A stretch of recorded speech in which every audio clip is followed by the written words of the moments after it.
إذا وقب ومن شر النفاثات في العقد ومن شر حاسد إذا حسد لا إله إلا الله الله أكبر بسم الله الرحمن الرحيم قل أعوذ برب الناس ملك الناس إله الناس من شر الوسواس الخناس الذي يوسوس في صدور الناس. بسم الله الرحمن الرحيم الحمد لله رب العالمين الصلاة والسلام على أشرف الأنبياء والمرسلين وعلى آله وصحبه أجمعين.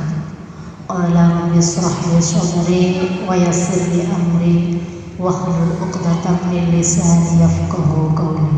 Amma ba'd. Yang terhormat Ibu Ketua Ancap Muslimat Bajre yang selalu kami hormati, segenap pengurus Jamiah Muslimat yang selalu kami hormati, para ibu-ibu sekalian yang berbahagia. Awal sekali tiada kata yang paling indah selain ucapan puji syukur kehadirat Allah Subhanahu wa Ta'ala, yang mana pada siang hari ini telah melimpahkan beberapa taufik serta hidayahnya, ma'unah dan maghfirahnya kepada kita bersama, sehingga kita dapat berkumpul dalam majelis yang insya Allah penuh dengan barokah ini dengan keadaan sehat walafiat, tiada suatu halangan apapun yang merintanginya. Allahumma amin ya rabbal alamin. Salawat dan salam semoga tetap terlimpah curahkan ke haribah junjungan kita Nabi besar Muhammad sallallahu alaihi wasallam, yang mana berkat risalah yang beliau bawa, kita semua bisa menikmati indahnya iman dan Islam sampai saat ini.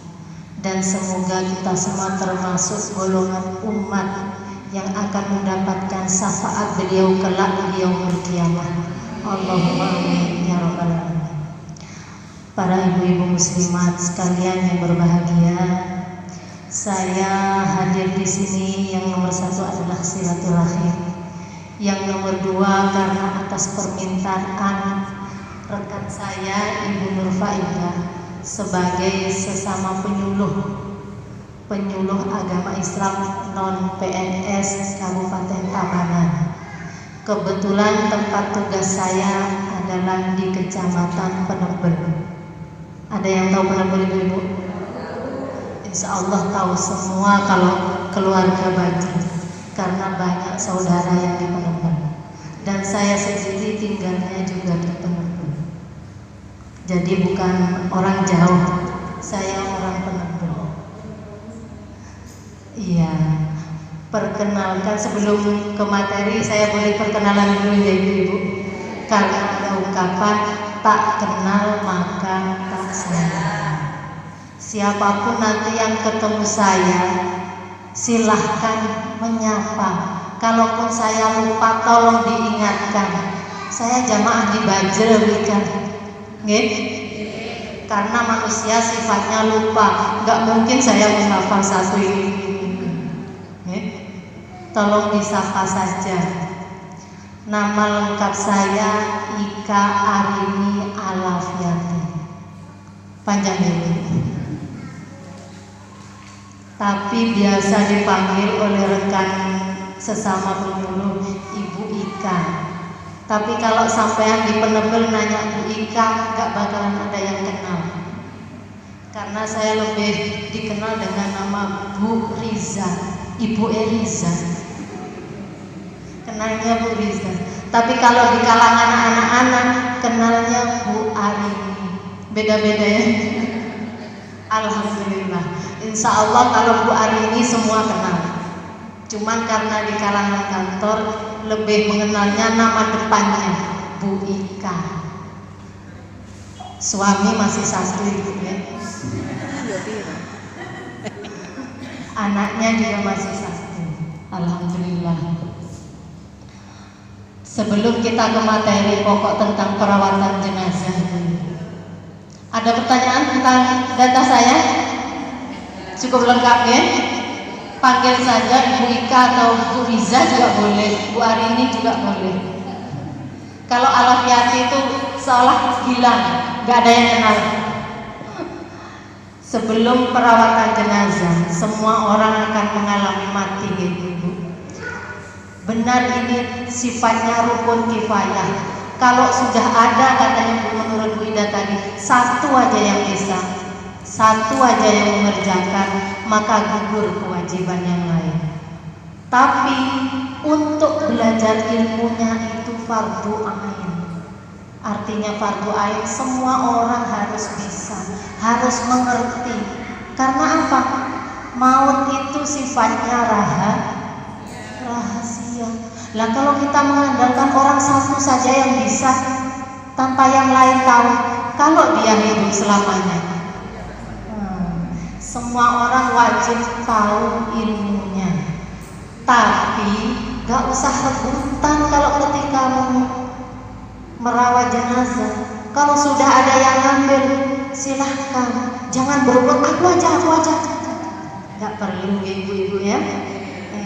Cukup sebagian saja, secukupnya, diutamakan keluarga. Kalau jenazahnya laki-laki, urusannya orang laki-laki, kecuali istri atau ibunya atau anaknya. Jadi orang perempuan, orang saya sudah ditugasin, kok mau dirahasiain? Tak boleh. Mayat laki-laki apa katanya bapak? Untuk mayat jenazah perempuan urusannya ibu. Cukup paham ibu ya? Kewajibannya masing-masing. Namun ketika kita belum melaksanakan, ketika nazar, ketika saudara kita, orang terdekat dengan kita, ketika sakaratul maut, karena berpisahnya ruh dengan jasad itu sangat berat, sangat sakit. Jangan sampai si sakit ditinggal sendirian atau ditinggal ngaji semua.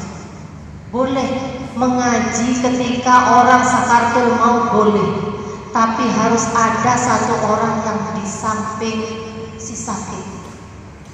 Tujuannya untuk apa? Untuk membimbing si sakit itu untuk melafazkan kalimat la ilaha illallah. Karena berpisahnya ruh dengan jasad itu banyak sekali setan yang menyerupai keluarga terdekat. Ada yang menyerupai ibu, ada yang menyerupai bapak. Jadi jangan heran kalau ada orang sakit bilang, "Mbak, Mak," itu karena setan sedang katanya orang Jawa tuh membo. Ada yang Jawa. Membo itu menyerupai, untuk membelokkan akidahnya. Harus ada satu yang membimbing, minimal melafazkan Allah, walaupun hanya dengan isyarat. Kadang ada kan yang orang nggak sampai keluar gitu, nggak bisa mengeluarkan suara, tapi dia cukup mengerti hanya dengan.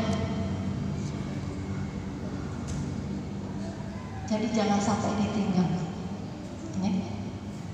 Ketika terpisahnya roh dengan jasad, macam-macam tampilannya manusia ini. Ada yang senyum, ada yang hanya terbelalak, ada yang sampai tangannya saking sakitnya sakaratul maut.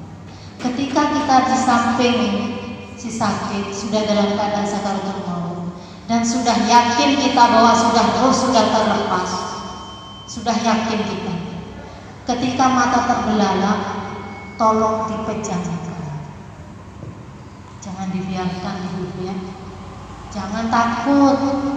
Apalagi itu orang terdekat kita, ayah misalnya, ibu, suami, dengan pelan, halus, jangan kasar ibu. Gregetan ya. Karena sesungguhnya mayat itu juga merasakan, cuma tidak bisa mengeluarkan dengan halus. Tutup mata, ulang sampai dia mau terpejam. Setelah itu ikat dagunya, karena kebanyakan ada yang sampai menganga ya ibu ya. Jangan dibiarkan menganga. Banyak kejadian. Karena tidak ada yang tahu ketika nazak. Itu cepat diikat dengan apapun, boleh jilbab, apapun tali yang memungkinkan. Itu pun jangan terlalu keras. Kalau memang sudah mengeras, dengan air hangat, pakai air hangat. Itu insya Allah mau. Begitupun juga dengan kakinya, tangannya segera sedekapkan ya ibu. Tangan kiri di bawah, jangan kebalik. Tangan kiri yang di bawah. Kalau dia nggak mau tetap, kan ada yang lemes gitu ya, disedekapkan gini lagi, diikat dengan halus, dengan pelan. Kakinya pun demikian. Biasanya yang sakit lama gitu, biasanya nekuk gitu ibu ya, nggak mau selanjutnya, pelan sama air hangat. Kalaupun memungkinkan diluruskan sampai lurus, tapi kalaupun nggak bisa, jangan dipaksakan. Begitu adanya, nggak apa-apa, nggak ada syarat khusus harus diluruskan mayatnya.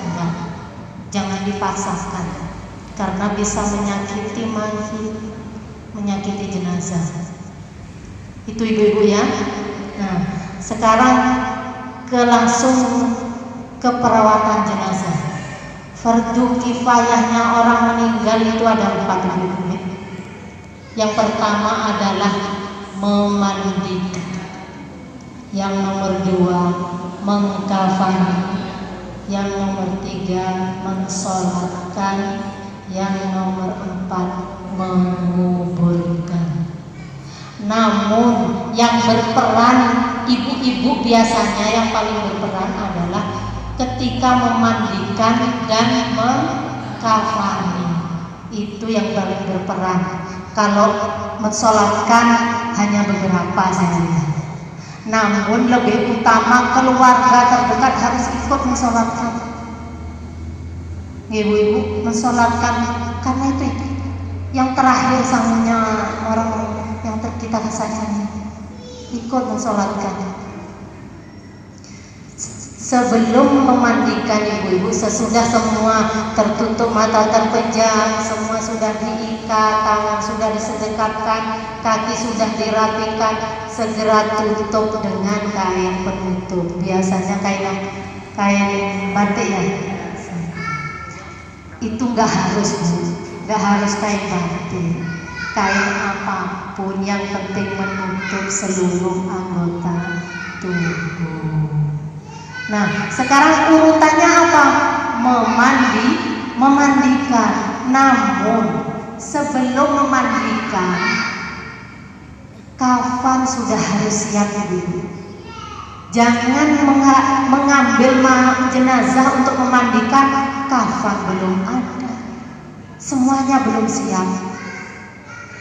Repot ibu. Yang pertama memang urutannya memandikan, tetapi kain kafan sudah harus siap digelar. Jadi kain kafannya dulu diambil, langsung ibu ya. Ayo, siapa yang mau jadi model? Otomatis itu harus nyambung. Kalau ada yang sebagian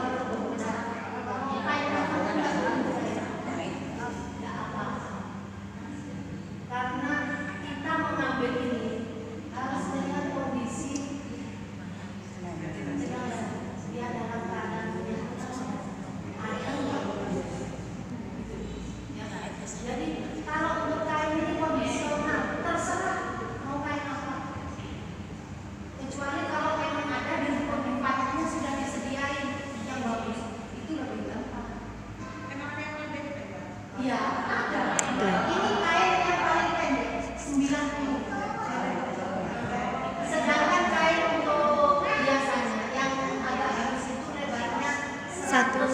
20. 1 meter 20 cm. Kalau ini kita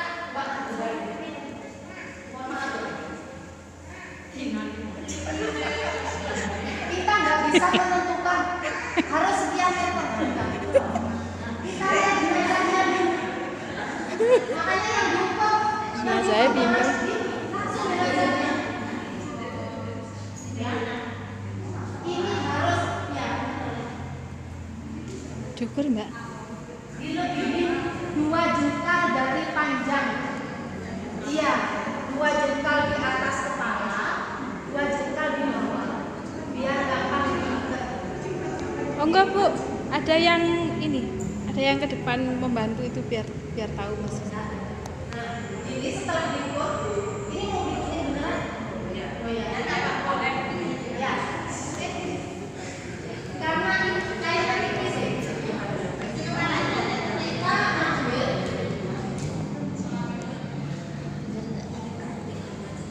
Ini lucu. karena ini tipis kayak gini. Sayang kayaknya kalau semuanya diambil. Nggak apa. Memang tujuannya untuk Bayar natural ini terasa apa ya? kipayah. Iya, tadi belajar kok kipayah. Kan sana yang Biar supaya tahu budaya. Iya, harus Bu. Harus seperti ini. Kalau nggak bisa.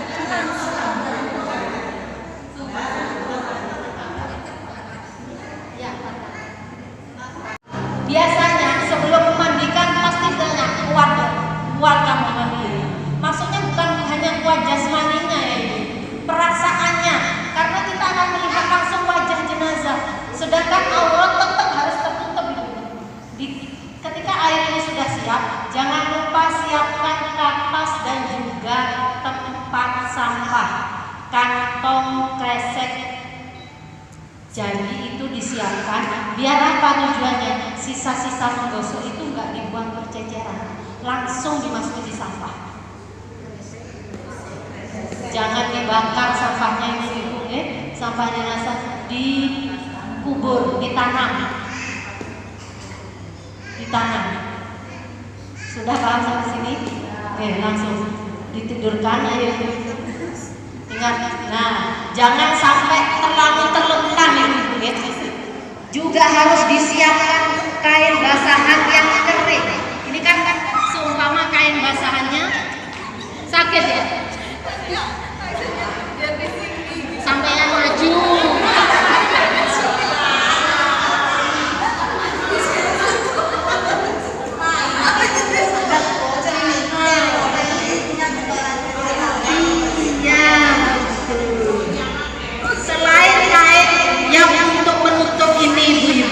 Ini kan satu. Sekurang-kurangnya ada 2 di sini yang sudah kering. Lebih banyak 3-4 boleh. Harus ada kain ganti. Karena ini nanti untuk disiram semua. Ketika sudah selesai, jangan lupa juga di sini anduk. 2 anduk untuk di sini sama di kain kafan. Juga harus siap. Sama jangan lupa gunting ini di samping ketika memandikan. Tujuannya untuk apa? Kalau bajunya memungkinkan untuk dibuka biasa nggak apa-apa. Tapi kalau tidak memungkinkan, digunting. Termasuk orang yang sudah lama dirawat di rumah sakit, memakai perban di sana sini. Kalau kita nggak siap gunting, sangat merepotkan ini. Juga kasihan jenazahnya terlalu lama. Dari kepala ambil ke sebelah kanan dulu, miringkan, ambil lagi air sebelah belakang. Ini tetap tertutup ya Ibu ya. Cukup. Ambil lagi sebelah kiri. Bukan seperti ini ya. Ambil lagi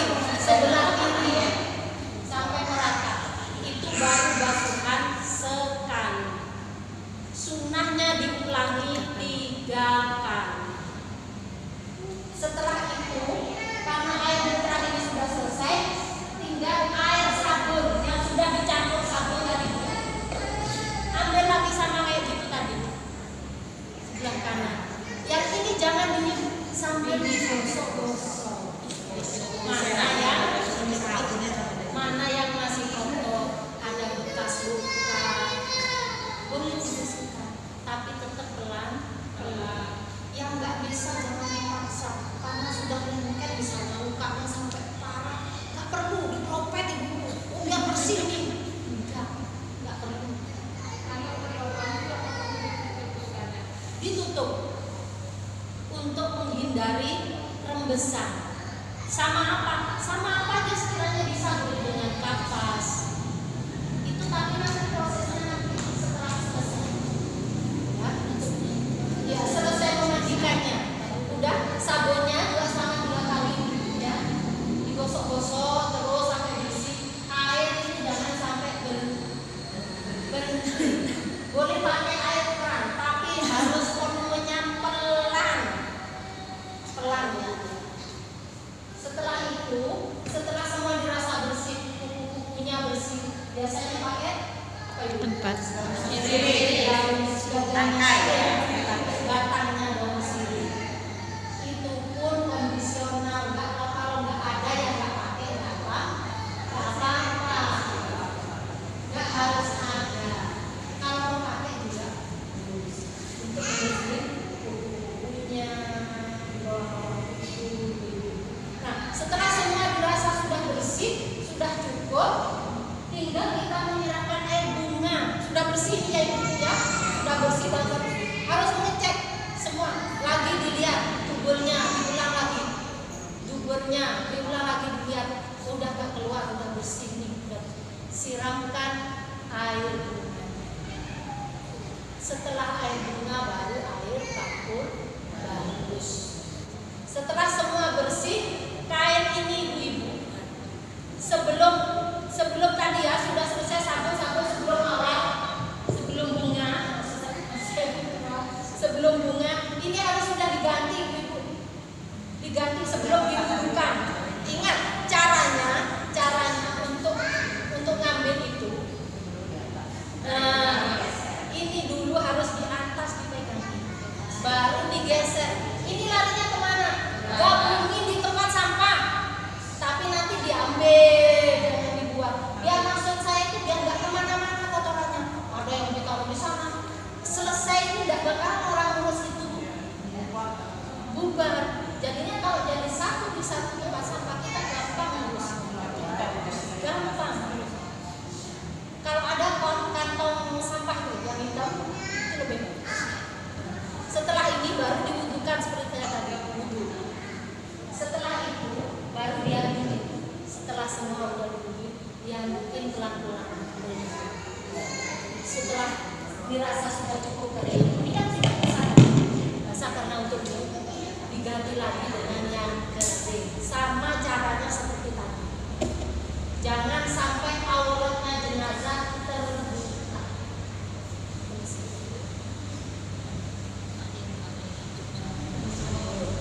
Ketika ini sudah selesai, petugas yang akan membawa jenazah ke sana sudah harus siap. Yang diutamakan keluarga terdekat. Setelah ini semua kan ini tertutup ya, bukan kayak gini loh ya. Aku ya. Ceritanya sampai tertutup. Ceritanya sampai tertutup sampai kepala ceritanya. Semua lagi diulang anduknya, diadukin sampai benar-benar sampai benar-benar kering. Habis itu silahkan dibedain. Sunnah merapikan rambutnya dikepang 3. Sunnah. Kalaupun tidak dikepang nggak apa-apa, karena sunnah. Sunnah itu kalau dilakukan berpahala, ditinggalkan tidak apa-apa. Kenapa kok harus dikepang 3? Sunnahnya begitu. Itu ajaran Nabi Rasulullah. Setelah selesai dikepang, dirapikan, ditaruh di samping-sampingnya. Setelah itu, setelah semuanya selesai, baru kita masukkan. Nah, caranya pelan-pelan.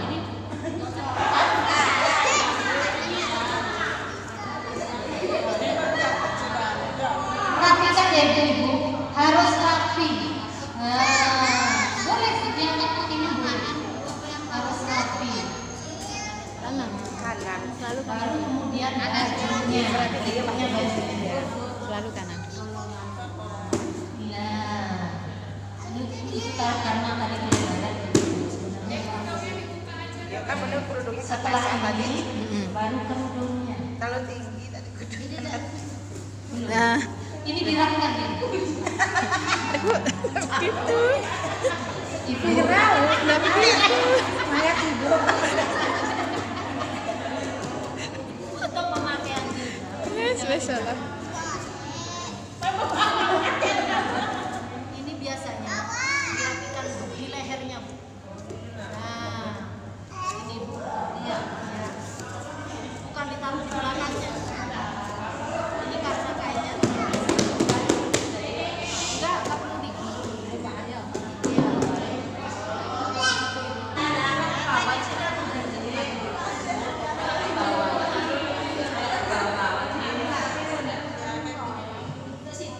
Mana yang diambil duluan ibu-ibu? Ini bukan.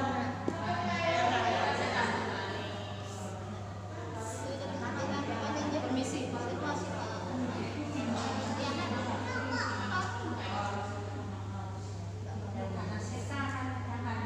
Ini kanan aja. Jangan sampai ya.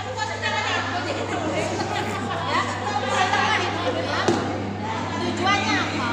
Takutnya ada saudara yang jauh, yang belum datang, itu masih memungkinkan untuk dibuka. Kalau kita tutup langsung, iya nggak bisa lihat. Jadi yang kanan dulu ambil, rapikan serapi-rapinya.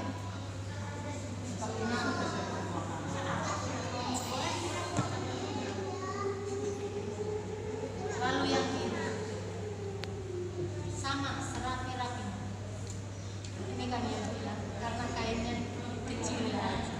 Ini mbaknya ini sebelum bisa ada yang lain. Setelah itu baru yang terakhir sama serapi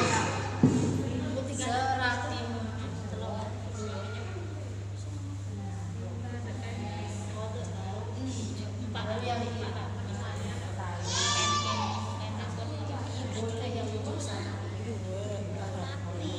ini dirapikan saja.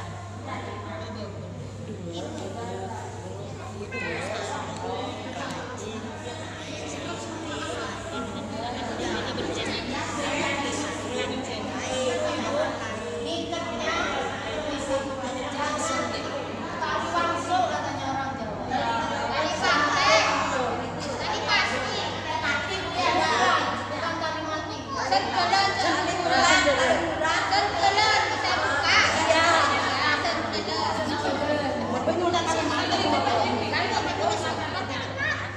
tali boleh di tengah, boleh di kiri. Karena nanti dia posisinya ketika di dalam liang lahat dia dimiringkan ibu.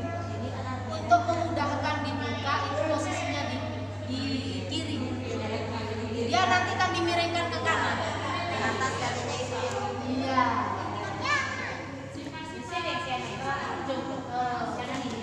Jangan tali mati. Nah, setelah semua ini rapi, Sama.